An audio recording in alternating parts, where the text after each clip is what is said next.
Hi, this is Christy with Life Struggles. And today I have the honor of having Jennifer on here. She's going to be talking to us about her life with drug and alcohol addiction and what she is doing for that. So, welcome, Jennifer. Hi, Christy. Thank you so much for having me on. I've been excited to talk to you. Oh, me too. I can't wait to hear this. So, let's just start at the beginning. Yes. So, my name is Jennifer. I am a grateful and recovering addict and alcoholic. I always say I'm a walking, talking miracle. Um, my quick background. I'm 47 years old. My drug and alcohol addiction actually didn't start till later in life, but I'm 47, originally from Chicago.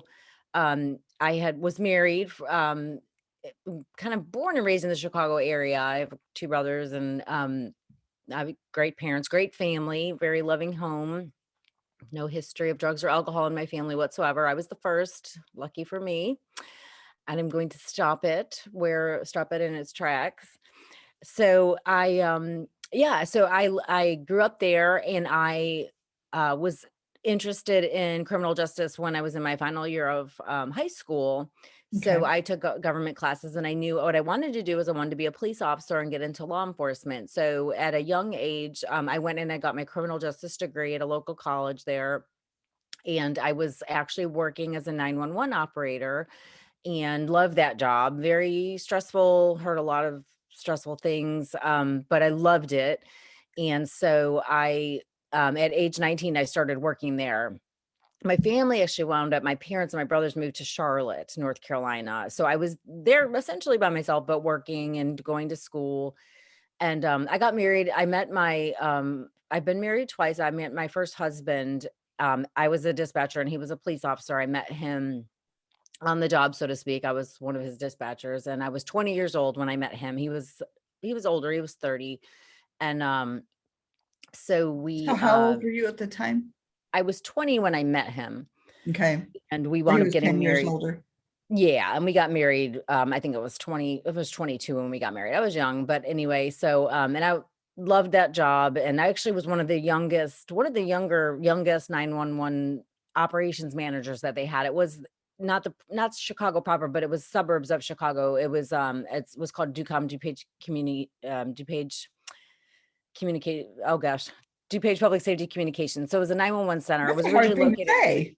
in a bomb shelter, yes, but we dispatched for our 28 police and fire departments at that time, police, fire, medic, and so I Wasn't managed that the stressful? it was very stressful, but I think, like, you compartmentalize, you kinda develop a tougher skin, you dissociate yourself from certain things, and it just, you go sort of into autopilot, I guess you could say, but, I was my we got engaged, I was married, so he was a police officer, my first husband was a police officer, So there and, was a movie. There was a movie, and um, Halle Berry played in it. okay. It was called The Call. She was a Oh, 911 I operator. haven't seen it. You have got to watch it. So she was in that position of a 911 caller in, I believe, New York City. Okay. But to me, New York and Chicago are kind of the same. Yeah. Obviously, New York is way bigger, but as far as crime, and the a large amount of people and larger amount of crimes than obviously smaller cities. But Right. at any rate, yeah, you'll have to watch that. So go Oh, ahead. cool. I've got it. I've got my movie event for the night Oh, then. you'll love it. Do you like Halle Berry? I do. I mean, who couldn't? She's I know, right? beautiful. You'll Um, you got to put it. You got to put it on your list to watch then. okay, cool. Okay. I will do. I need good movie. The movies aren't what they used to be, so that'll be good to watch a good one. So anyway, so I was doing that and yeah, stressful, but I loved it. I've been told it my whole life. Well, not my whole life. I was told that for my whole life I've probably been ADHD and bipolar and all up and doing things fast. I have a very quick mind and Okay. I think quick. I can Some people probably might think I'm distracted. It's just because I'm usually 3 steps ahead of where they are anyway. I process information very quickly and can move on to the next. So most people are too slow. Some people say you're too fast. I say you're too slow. But Okay. So what's the name of the movie I just told you? The Call by Halle Berry. Very good. Okay, go Yeah. ahead. Yeah. So anyway, but I loved it. I was really good at it. And, but I got married young, and my first husband really, one of his main goals, he said he really never needed to get married necessarily, but he really wanted to have like biological children or have children, Okay. his own children. So, he He probably didn't figured, care oh, if we're you were married. married or not. He just wanted some kids. Well, I don't know about that. I guess the jury's probably still out, but, he said that was really important to him, and I knew that, and he probably figured, "Oh, I'm gonna marry me a young one, make sure she can have some kids." So, well, we started right away trying to have kids. I was 23 years old. They told me my eggs were no good. We tried in vitro, we tried multiple things. So There it was just wasn't, they were saying it was on your end. Oh, yeah, yeah, yeah. Yeah, Okay. he's been, um, but it was different things like endometriosis, but who knows, right? I mean, only God knows, right? So it was very hard on the marriage. So there was some breakdown of the marriage, and it wasn't a bad marriage necessarily. It was very taxing on both of us, and I went through a real severe depression, and so I was getting into my mid to late 20s. Kind of in the interim between er, uh, we were married for 6 years. So between the early part of the marriage and when we finally got divorced, 9/11 happened. I was still in the 911 center, and things got even more stressful, obviously, in that line of work. People used to say, how's business? And I say, business is good, never a shortage of emergencies. But in that line of work, people don't call you when they're having a good day. They're only calling you when the Right. day something's going horribly wrong. So you really Can you do, imagine if you had been in New York when that night, when that happened no. and I you, mean, I was working. Well, obviously they scrambled the day of 9/11. I remember they scrambled. They thought that the terrorists were gonna hit the Sears Tower, so they scrambled jets over Chicago, and there was a sonic boom. And the and whole were you working? Chicago metropolitan area thought that we had been hit by a terror. I think those 911 calls rang for probably 2 2 days straight about that. It was just, Wow. man, what a time. But, I was still trying to get pregnant. People were like, "Oh, just relax. It's the stress, whatever." So I had wound up meeting this girl that was selling Mary Kay cosmetics, and I had always loved the product. So, she said, "You should do it on the side to make some extra money." Well, quickly I was making almost as much money doing it part-time.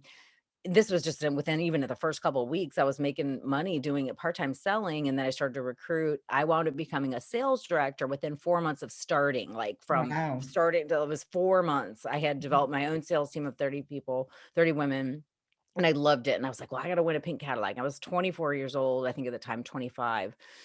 What's with the pink Cadillac? Are you into pink? You like the color pink? No, Mary Kay. That was Oh, Mary because Kay's. Mary Kay's pink. Mhm. Yeah, Yeah, yeah. got it. So that's Got it. when on her top director, she offers a pink Cadillac. It's actually a lease. It's like a company lease. They every 2 years you can get a new one, but you have to keep producing. You have to have a certain amount of volume. But I was like, well, how do I get the pink Cadillac? They're like, Jennifer, most women are in this for like 15 years before they get the Cadillac. I was like, well, what? I was like, well, what do I need to do? I don't care about Right? them. What do I need to do? And they said, well, you got to produce X amount in this amount of time. So I put a picture of a pink Cadillac everywhere. And it was 1 year to the day, almost to the day of when I had started and got my little $100 starter kit with Mary Kay. I was on stage picking up my pink Cadillac keys. Wow. Mary Kay had just died that year. Mary Kay Ash had just died because normally you would go to Dallas and meet her and everything. Well, she died about a week before. She died on Thanksgiving Day. Oh, Um, I guess it would have been 2000. I guess it, gosh, 2000. Yeah, 2001. She died on Thanksgiving Day. So, and I went to Dallas about a month later. So, anyway, but I did that and I love it. I still love it. My life transition from there. I'm not a full-time Mary Kay anymore, but I won my pink Cadillac, and I know I was married and still trying to get pregnant and trying to, like when you want, do you get to keep it? it's a like a company lease. So every 2 years you would qualify for a new one. So every 2 years you would turn it in, but they put a little gold plaque on things as this Cadillac made exclusively for Jennifer. Really, I loved it. It's And the then you got to, company. and you drove it the whole time. Yeah, yeah, and they pay for the insurance, a good portion of the insurance and everything, so But you I don't loved have it. that anymore.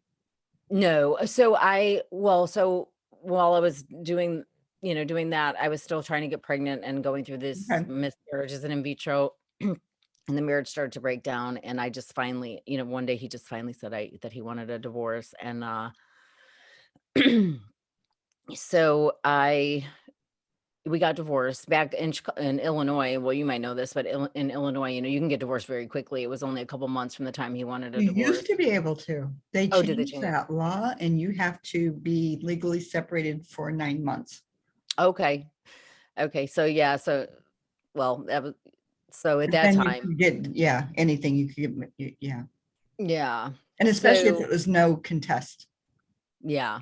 Yeah, and it was an amicable divorce, but, we were divorced, and then about, I think it was 4 or 5 months into that, he called me one day because we stayed, I'm not gonna say friends, but amicable. I mean, I was still associated with a lot of the police and law enforcement and things that, and friends at the dispatch center.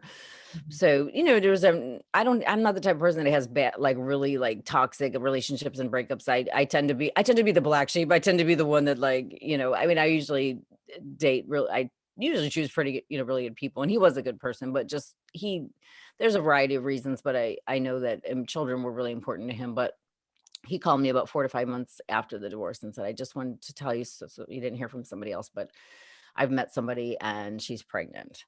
So it wasn't during the marriage still. No, not that I'm aware of. I don't, and he's not, he wasn't known to be that type of a person. I firmly believe that it probably wasn't, but I think he just was what I really can't, I don't know, I can't say, but he said, I just wanted to let you know, or actually, I think he said, I don't know if he said we're engaged. It was whatever, it was we're engaged, but it was, and shortly thereafter, there was another phone call saying we're pregnant. And, we weren't trying, something to that effect. But I just remember that day I hung up the phone and just crumpled on the floor and thought, like, I just felt so defective, Was it because you felt like a failure? Yeah, I just didn't feel, I felt like I was missing some sort of the part of a woman gene, I felt like God didn't give me that motherhood gene or something. I just felt like, who's gonna want me now? How do I explain when you go on a date and say, well, I probably can't have kids, because I was still at an age where people would get married and talk about kids, and I was only in my well, getting in my mid to late 20s.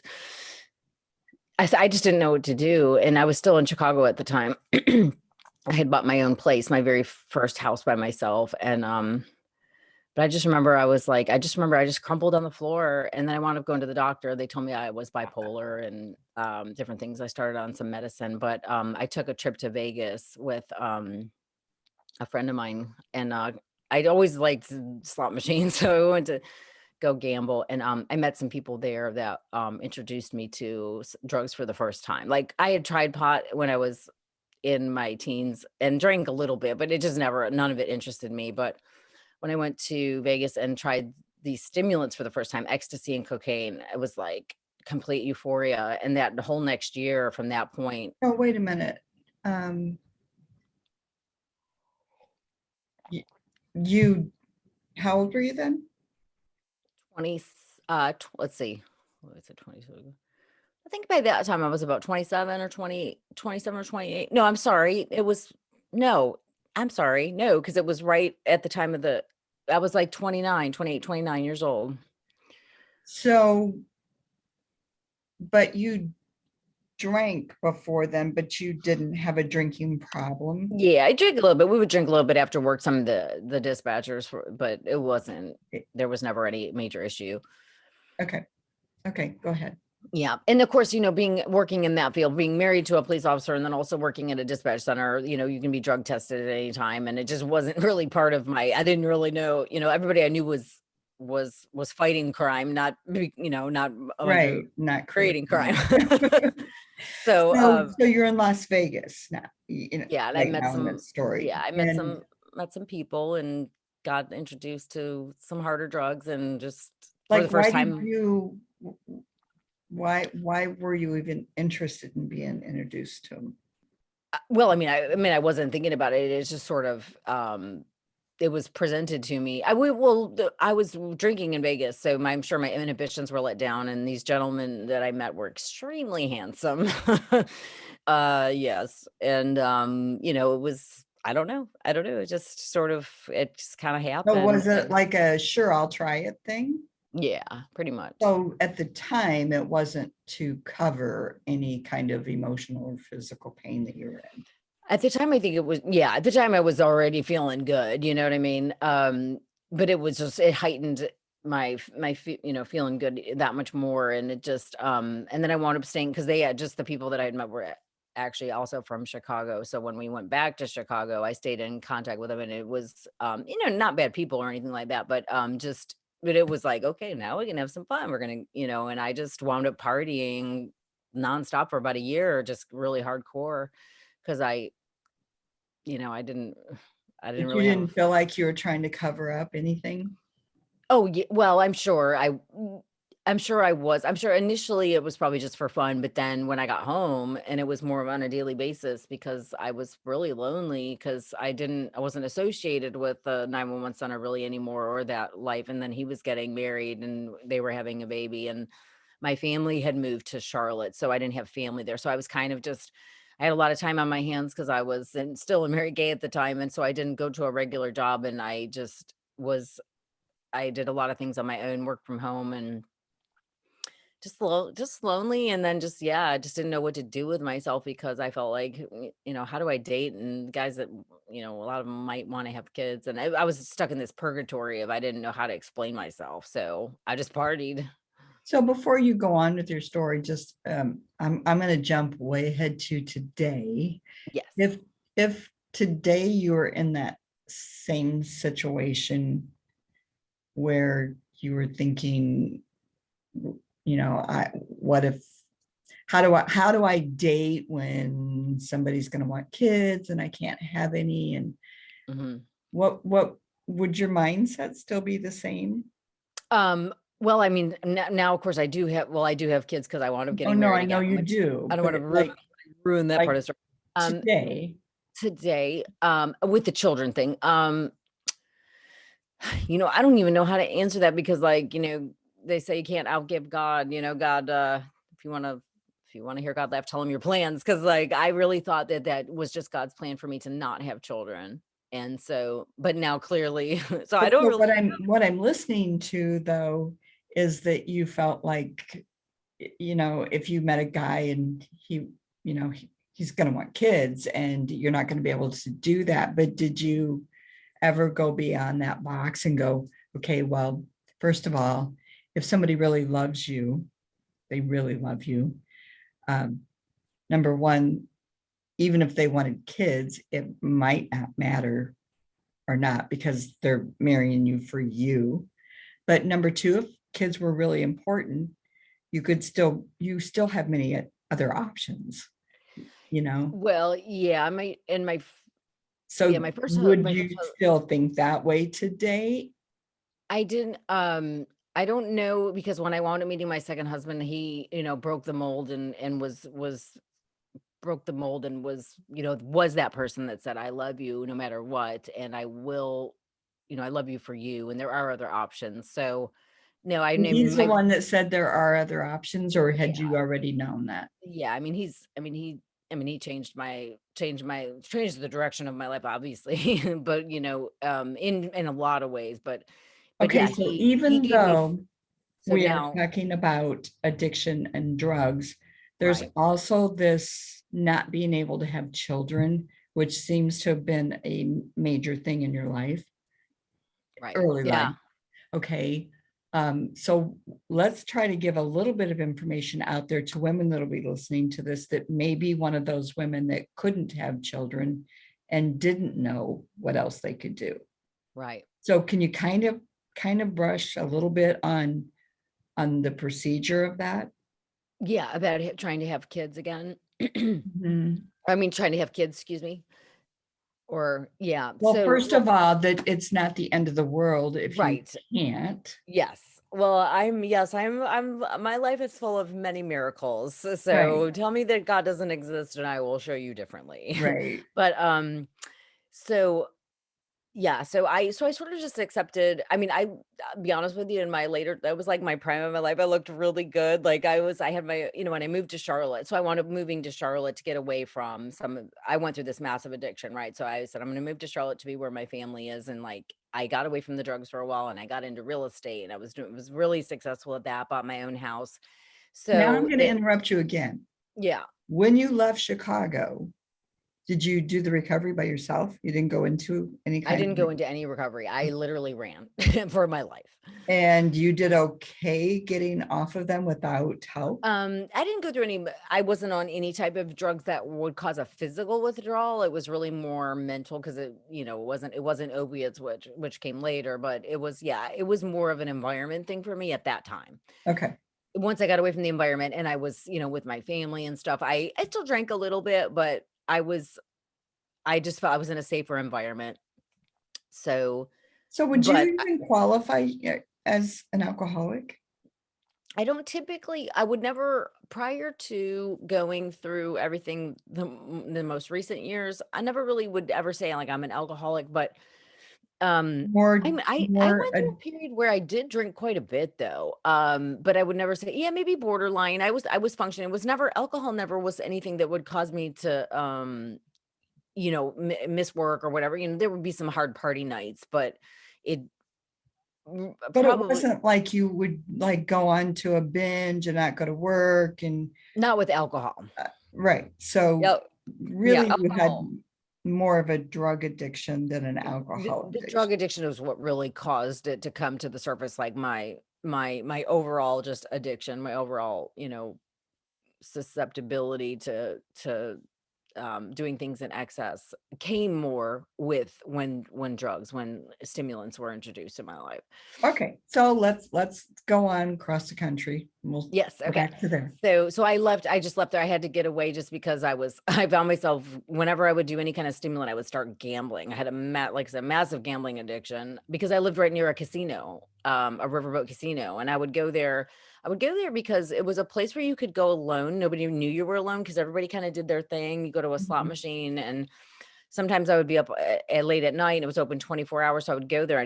And I would win sometimes really big and then I would lose really big. But, it was just that high and low thing. But it was between the gambling addiction and then just wanting to do all the stimulants all the time. I just was like, I've got to leave Chicago. So, I'm going to break in there in just a little bit about me there. Um, so I've already talked to you a little bit before the interview and told you that I come from a addicting family and it's in the Yeah. genes. And you've already told everybody that yours wasn't in the genes. Um, a lot of our family did do gambling, but as far as we know, only one person ever had a gambling addiction. When I think back, there was like all the women loved to go to bingo, like Yeah. like 2 or 3 times a week. Like, and they were adamant about it, and they were like the ones that would get upset if they, I mean, it kind of seemed like an addiction then. I only went a couple times with my aunts, and I didn't even have fun around them. They were so, with that, so competitive. But I went to now everywhere you go, there's gambling places. Yeah. There's, because it's legal everywhere. There's Yeah. those small ones. They're all Mhm. like a slot machine, just a slot machine place. Just a couple months ago for my first time and in this area. Yeah. And I actually went looking for an employee of my husband's because he had disappeared after being paid. Oh, And I talked to his wife, and she said, I haven't seen him since he got paid, but I've heard from friends that he's been going to these different slot machine places in the area. yeah. So I decided to take the day off, and I was just going to stop in and start visiting some of those that she had named and see if I could run into him. And so the second one I went into, I just sat down. I knew nothing about machines, how to work them or anything. Didn't know what I was doing. But and I don't know if they're probably way different than what your casino was like, because it's just a little place. But they actually did have a small grill, and you could like order stuff. Yeah. They also had free like water and soda or whatever, and then like little snacks. But when I went to sit down, like I didn't have a clue on what to do or how to do it or anything. And this nice lady came over and like gave me a couple of little hints on how to win. Didn't even know that existed. Like I figured it was all just a setup, or luck or whatever. But anyway, I ended up that day. I was only there an hour and I won $470. Well, And yeah. this guy walked in, the employee walked in, and he didn't see me, wouldn't expect to see me.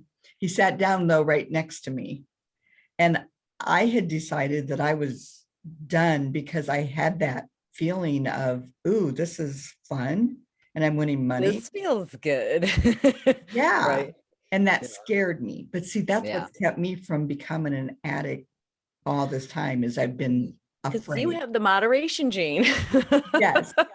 And so I did go, I'm done. I'm just going to cash out and I'm not going back ever because I did like it. That's so not fun. I know, and it seems like it's so not fair. Yeah. No, For it's me, it's not fair admirable. because it's an automatic gene and all of us Mm, have it. yeah. And it's like everything that other people are doing normal, we can't do, or we're going to be addicted. But Yeah. anyway, so I can see that pull with that gambling, Mhm. but yet yours isn't from a gene. Yeah, I wish I could. I don't know exactly. Like I said, I think it was just but like I said, most of this stuff really didn't start until, like I said, after that first divorce. And it probably might have been late, and there may be some things in my personality that I tend to be very high and low, very kind of, my mom always said that I was like her high intensity child, like I was on high idle all the time. But there was periods of highs and lows and stuff. So I mean, it could be that. I mean, again, like I said, they told me I was bipolar, which, you know, we won't necessarily get into, I guess, today, but the keto diet helps me with managing cravings for drugs and alcohol and bipolar because of it feeds the brain on ketones, which so I don't suffer from.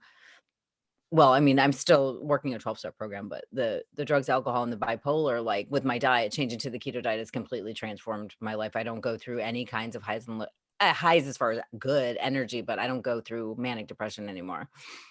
And I'm going to have to talk to you about that later because I'm really starting to get into the keto. And so Miraculous. I know. So anyway, so go Okay. on. So So you went through not doing any kind of drugs or anything, and yes. you're now in South Carolina? No, So Charlotte, North Charlotte. Yeah. Carolina, right on the North border, Carolina. right? Sure. So, but we were talking just briefly about like, yeah, and I want to offer hope to those that are going through with infertility or not being Right. able to have kids Good or not sure. job. Because I'm telling you that that is a huge part of what I think fractured my psyche that caused me to Right. succumb to some of this stuff. So, Right. and I don't really know the answer to the question of how I would deal with it today, but I can tell you, so my brain, I just accepted the fact that it probably wasn't going to happen. And so I kind of partied, and that's probably one of the reasons why I got into a little bit more of party mode. I thought, well, I can't have kids or whatever. I'm probably gonna get married again, so I'm just gonna party. Oh, but we were gonna explain to women like how it works in your options before we went on. Yes. So when I tried multiple different things. They basically had told me when I was 23, when we were going to try in vitro, because they said this is really odd. She's really young. Everything was. I did have endometriosis. It wasn't major. I had to have some laser surgery for that. Yeah. Yeah. So they said it wasn't really anything that was affecting, probably wouldn't majorly affect my fertility. But what they did was when we went to do in vitro, we did it a couple times. They looked at my eggs. And again, I was in my mid-20s, and they said, your eggs are really dark. It doesn't look like they're really viable. They look like the eggs of a 45-year-old woman, and I was only 25.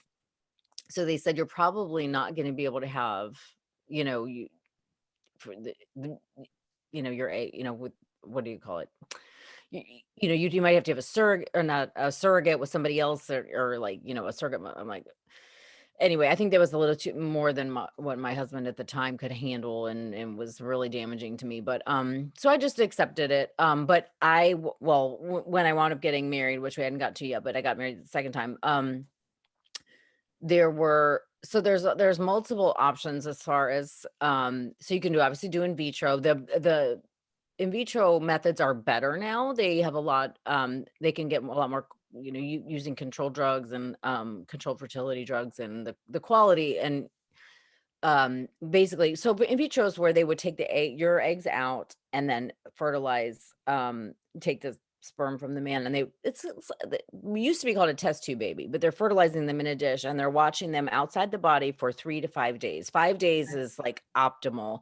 3 days is an embryo. 5 days is what's called a blastocyst.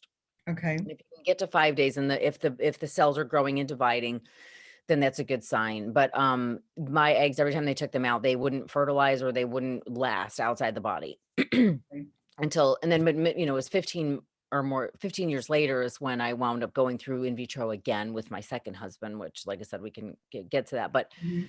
and technology improved a lot. So in vitro is one option. There's another thing you can do. It's called a donor egg. So like for somebody that has, where, if you don't have eggs, or maybe women who've gone through cancer, or they don't produce eggs anymore. There's a variety of different reasons why you might not be able to use your own eggs, because you can use donor sperm, you can use donor egg, you can even get donor embryos. And those are where people have frozen their embryos, but they've already had the children, and they've frozen these potentially thinking they would need them. But they don't need them, but they're what do you call it? Not right to life, pro-life, and they don't Mhm. believe in destroying any kind of, Uh-huh. of a human being, essentially. So there's Operation Snowflake, and I think it's still in existence. I hadn't researched it, but Snowflake is where you can get frozen embryos donated. It's anonymous. You wouldn't necessarily know, I believe, who they are, but Operation Snowflake. So that's where, like, if they're older, maybe you're older and maybe he doesn't have, the sperm, doesn't have sperm or whatever the case may be, but Operation Snowflake, but also the donor egg program. And so that, that can work for people as well. But then there's also sometimes just miracles from above. And I was sort of the beneficiary of that. I was a beneficiary of the in vitro program, which, like I said, I guess we'll talk about when we get to the, I'm looking up Operation Snowflake. yeah, I don't know if it's still in existence, but it was. Well, it's saying something different what it is than what you're saying. Maybe it's called something different now, but it's basically, it would be embryo donation or embryo adoption. Embryo adoption is probably what they would adopt an embryo. Okay. So maybe they've changed the name of it, but I sure hope so, because this is actually for military okay. veterans and their families struggling financially. Okay, maybe it's not Operation called Snowflake Operation now. Snowflake, but there was something it used to be called Snowflake because of the fact that the embryos were frozen. It had something to do with Snowflake, Yeah, but that would make sense. yeah, but embryo adoption would be something if somebody wanted to look up. There's a great Google it. website for anybody of your viewers, if they might be watching, that have any kind of fertility problems. The website I used to live and breathe was Fertile Thoughts. They have all kinds of blog posts. I'm telling you, that thing saved my life when I thought I was losing my mind, when I was trying to figure out what was wrong with me. But Fertile Thoughts, if it's still in existence, I believe it is, but that's where I got all my information. Okay, and then something I just want to say is, and this is because I don't know if you ever heard of it or not, but a CASA worker for many years. Okay.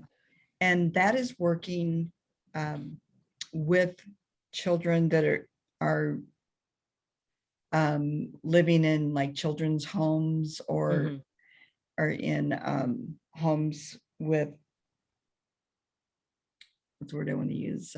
So you're not adopting, foster homes. And a CASA worker actually is a court appointed for a certain child, and they go in and they check to make sure that the funds are being used, that Okay. are, and that they're happy in the home, that they're keeping up with their grades, that they're following the program, all that kind of stuff. You're kind of like and you check in with them, but you're their advocate. So Okay. if they're unhappy in a place or things are going on, you go to court for them, with the information, obviously, and try to get them into a different place. And what I want to say is, so I did that for quite a few years. I had 4 children that I did. And the adoption, there's so many kids out there for adoption too. And I want people to remember that too, because of the intro, um, what were you calling it? Intro veto? Oh, in vitro. And yes, in vitro. There's less kids being adopted. Yeah. And so they're out there. Yeah. My They're out nephew is there. adopted. Yeah. And so I want people to remember that that's always an option too, Of course. and Yeah. that there are kids out there that would love to be in somebody's family. Absolutely. Okay. Yeah. And infertility is so hard. Like I said, that Fertile Thoughts website, no matter what you're going through as far as fertility, or infertility, or there's all different kinds of things. That was a tremendous help to me emotionally. But there is also this phenomenon about, well, like I said, Yeah. So but sometimes once you get that maternal gene in you, something changes in your body, and there's always some hope for that too. But we're kind of not there quite there yeah. yet. But Okay. So now we're there in Charlotte. And did you meet somebody? So I was, pretty much staying away from the hard drugs, drinking a little bit, but I wound up releasing my sales team with the Mary Kay. So you still stayed with Mary Kay or no? Yes, I was still doing it, but because of where I was emotionally, it was very hard for me to be up and motivating others when I was like ready to I was just like in bed every day crying. So my sales team went back to my senior director. I'm actually still in the company. I don't drive a pink Cadillac anymore, but the company is absolutely amazing. It changed my life. Mary Kay Ash was an amazing woman, and her lucky number is 13, and so is mine. So we have that. But Oh, so with my sons. yeah, yeah, it's that's a whole nother thing Yeah. about 13. I'll tell you about Right. another day. But so yeah, so I started in real estate, and I started working for a home builder. I started working for KB Home, but I've worked for MI Lennar, David Weekley, Ryan, you name it. But I was working for KB Home, and I was doing really well there. And but again, I was just living the single life, and it was my prime days. I looked pretty good back then. I was, You still like I look said, good. well, I mean, I had my own house and my own little dog. I cut my own lawn. I was just very self-sufficient. I lived in Lake Norman, which is north of Charlotte. Just like I had a great life. I mean, I partied a little bit as far as drinking, but one day I went into work, but there was really I didn't really, it's just never really found anybody that interested me. But one day I went into the break room. We had a sales meeting at the home builder, and I walked in the kitchen and I look and I was like, this tall, this tall drink of water standing there, and I'm like 6'2". Like Brad Pitt doesn't even do him justice. Like this man is just beautiful. Still, even to this day, I look at him and I was like, The GQ guy. good look. I was like, yeah. I was like, yes. This is the G, and the GQ doesn't do it justice. I was like, good Lord, what? I sort of backed out of the kitchen. I was like, hi, are you new? And I walk out. I turn the corner and I look at one of our customer service operations managers. His name was Tony. I go, Tony. I'm like, who is that? He's like, oh, that's so and so. I won't get into names because that's why he's from. He just moved here from Michigan, and I look at him and I go, and I'll never forget it. And I don't. This wasn't something I said often, but I just looked at him and I go, I'm gonna marry him. And Tony goes, you know what? I believe that probably will happen. And so we wound up dating. And I said to one of the girls, I gotta go snatch him up, make sure he has me out before. So I go, somebody gonna beat me to the punch, And so So did you go start a conversation with him? so I talked to him briefly in the kitchen, and that's when I was like, Phyllis, I gotta do something. I go, somebody gotta snatch him up. And she's like, I know. She goes, he came to talk at the sales meeting. And I looked up at him and she goes, I said to myself, he doesn't even look real, because he's just one of those people. He's just like, I don't know. God broke the mold, right? So, and inside is just as good as the outside to me, and wonderful man. So anyway, we wound up dating, and I still knew in my mind I had these character defects or whatever you want to call them, like these demons. And he was such a good guy. I was like, I cannot put him through what I will probably have to put him through. First of all, the children thing, which we discussed, and I actually broke up with him, was like trying to, just because I I don't want to put him through what I know he might have to go through with either fertility or potentially me having some struggles with the drugs. But he insisted, and he persisted, and I remember saying, I was like, you don't I know you don't want to marry me. I'm like, I'm a mess or something to that effect. Uh, and he said, well, well, I have big shoulders. And well, he was a linebacker, Michigan State linebacker. So he did have big shoulders. Literally, he He's had like a big Greek shoulders. god. But anyway, but I remember him saying, I love you no matter what, and I want to be with you. And whatever you're going through, I have big shoulders. That's nice. So we got married on 10/10/10. It was literally the most perfect day ever in Lake Lure. And it was, I remember waking up that morning and I looked and said it was going to be exactly 80 degrees. And I never really had ever seen the Weather Channel say 0% chance of rain. I'm sure it has before, of course. But it said It zero. was a fairy tale. Yeah, we did it. But anyway, Well, how long was that after you guys met that you got married? So we met in, it was right about 2 years. So we 2 years. dated for a year, were engaged for a year, and then got married. So he got And to see pretty much all of you, right? what's that? He got to see pretty much all of who you were. He saw a little bit of kind of a small glimpses of the drug thing. But not it wasn't full blown really at that time. It was just, Okay. I went through little bouts, but for the most part, I stayed away from it for a good portion of the time. But we when we got married, I thought, well, let's go ahead and let's go to the doctor, the in vitro doctor, see if they can help. And Is he the one that brought up the in vitro then? Like that was the option? no, he wasn't insistent upon it, but I knew I had researched, I knew that the methods had gotten better. And so I had recommended, I said, well, I was 30, let's see, I think it was, oh gosh, I was 35, 35, 36, I can't remember now. 30, about 36, right? So I said, well, we'll probably, let's check into it now before it gets, like later. So Mhm. we, yeah, I was 35. So we went and we started the process right away, right after we got married. And we had a couple failed attempts and, wanted to put quite a bit of money into it. But Hold on, we go ahead. sorry, What? but just for another fact for that, um, insurance doesn't cover that, right? Not in North Carolina. So when I was in Illinois and my first husband, we did in vitro. It covered up to 4 attempts, I think, of in vitro because it can be about $20,000 a time depending, right? So in Illinois, we had insurance that covered that. In North Is Carolina, that special insurance or just whatever? no, it was regular. It was state law at the time, and I don't know what it is now there, but at the time, which would have been late 90s, early 2000s in Illinois, it was covered by insurance. It was my understanding was the state law. Okay, so But then we also that's not everywhere though? no, it's state by state, is my understanding. Huh. North Carolina, that was not the case. So they covered certain things. There were some diagnostic things they covered, but typically they would not cover anything that involved trying to intervene with the actual process of fertilization and pregnancy. So what kind of expenses are you talking? So I would say it was probably on average per cycle, right? Per attempt of this in vitro, because they've got to it involves some minor surgery, taking, the eggs out. The fertility drugs are extremely expensive. That I think say about 20,000 is about at the time what it cost us for like a cycle, right? To attempt. I think about $8,000 of that alone was the fertility drugs. Okay.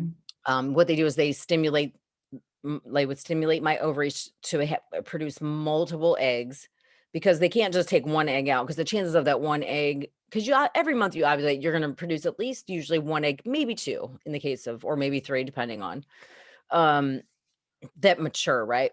Mhm. What they do is they recruit a whole bunch of eggs to mature all together at the same time. They take them out of the woman's body. And at every stage, they're going to lose some eggs, right? Or they're going to lose these follicles, right? So you're going to have some follicles where there's no egg inside at all. Follicle is Mhm. what holds the egg.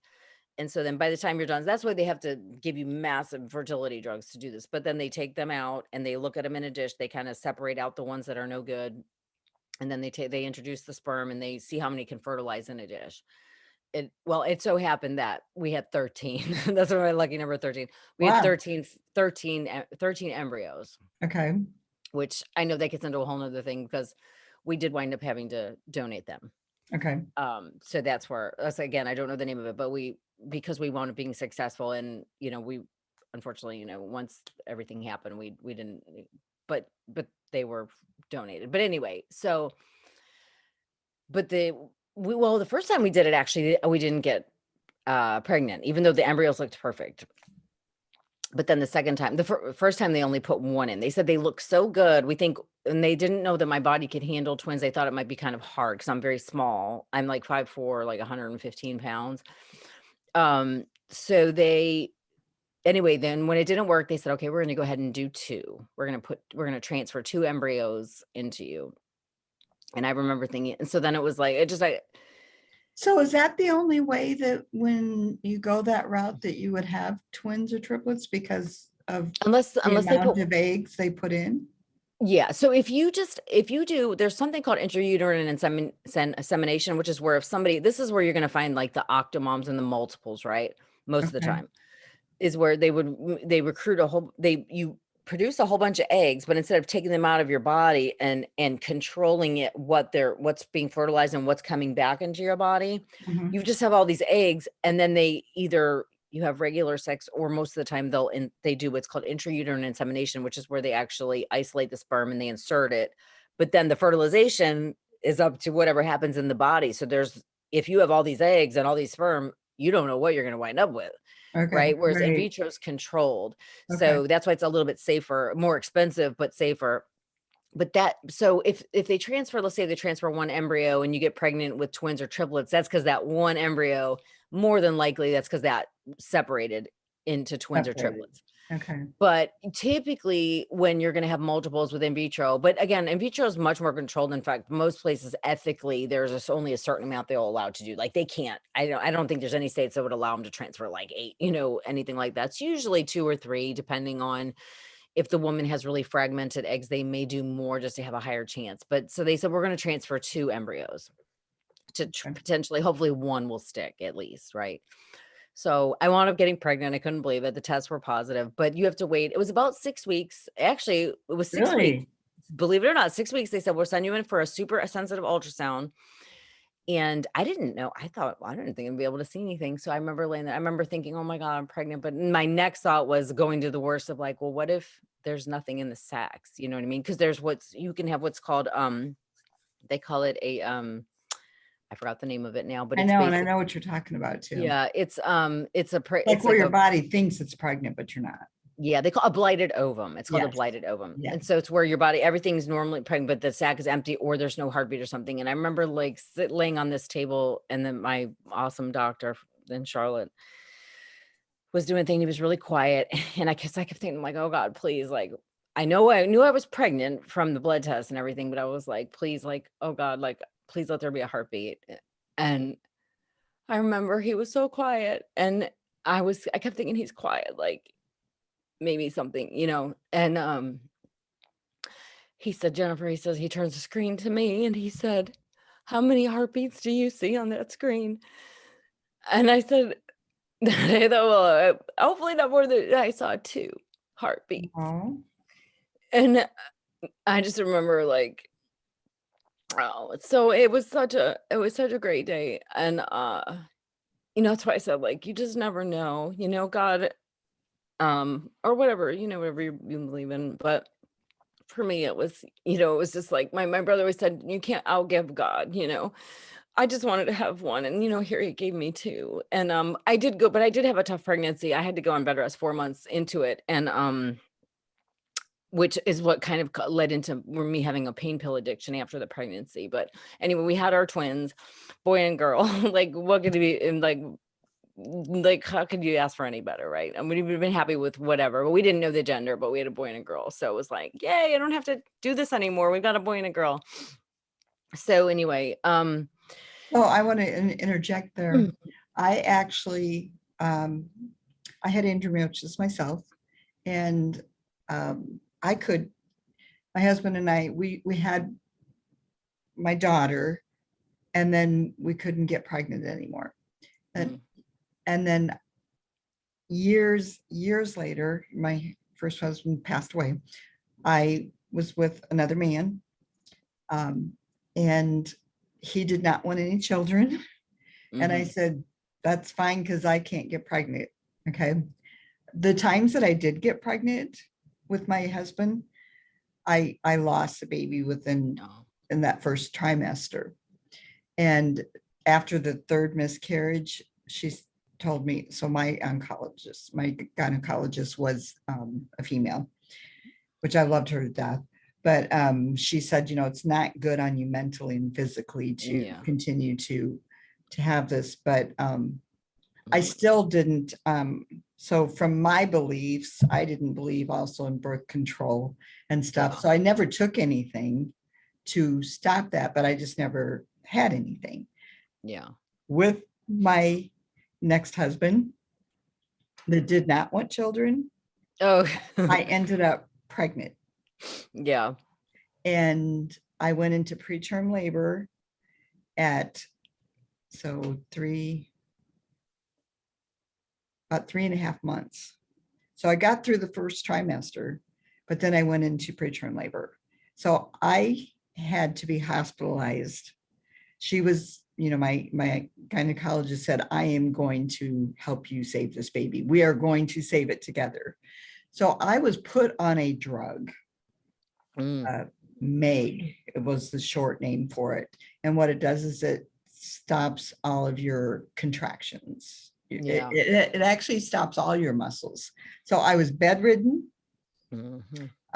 The drug was horrible when it was put into me, awful. But I had to stay bedridden from that point until I was at 38 weeks. So I was in almost 18 weeks in bed in the hospital. Oh, yeah. Girl, I'm with you. Okay, so I know that. Awesome. And the other Mhm. part that I was going to go to with that is and they had the contraction meter on the whole time, and I was having contractions all the time, but because of the drug, the muscles weren't moving. But boy, that contraction meter would go up, Mhm. and anyway, and then I had internal sonograms like every Mhm. 3 days. So Okay. they could keep seeing how the baby was doing and so on and so forth. So I did know what I was going to have because of the internal sonograms. Sure. I always wanted to look up to see if the lungs were growing and what the baby was doing. So I accidentally seen I had a boy. Oh, okay. I got my girl and I got my boy. But what I wanted to say was, so at 38 weeks, the internal sonogram, so he was at 6 pounds something, and Mhm. his lungs were fully developed. So they said, you know what, we're just going to go ahead and take you off the Meg and let you have the baby. And it didn't happen. Yeah. Like, I did not go into labor. They took me off. We were all prepared and nothing, Yeah. nothing. So after 24 hours, they released me.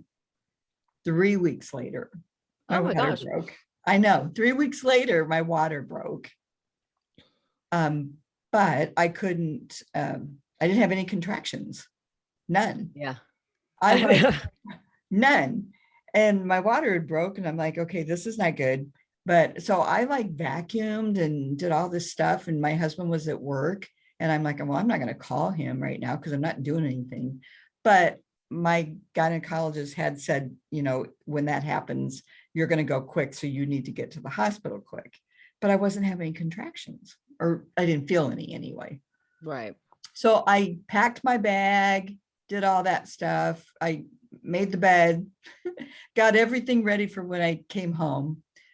And then I just called my doctor. I'm like, I'm on my way to the hospital. My water broke. And they're like, are you sure it was your water? And I'm like, oh yeah. But they're like, well, we're gonna have to check first anyway to make sure that Yeah. it was whatever, didn't matter. But I got there and they checked and it was my water. So, okay. So they put the contraction meter on and everything. 23 hours go by and I've not felt a thing Oh my still, gosh. but yet the contraction meter was off of the meter. Like, and Wow. they're like, you're not feeling that? And I'm like, no. And so they called my doctor at 23 hours and said, you need to come in because at 24 hours, that's dangerous. The baby can go into distress. It can be a dry birth. It can be very Yeah. complicated. So she came in to check me.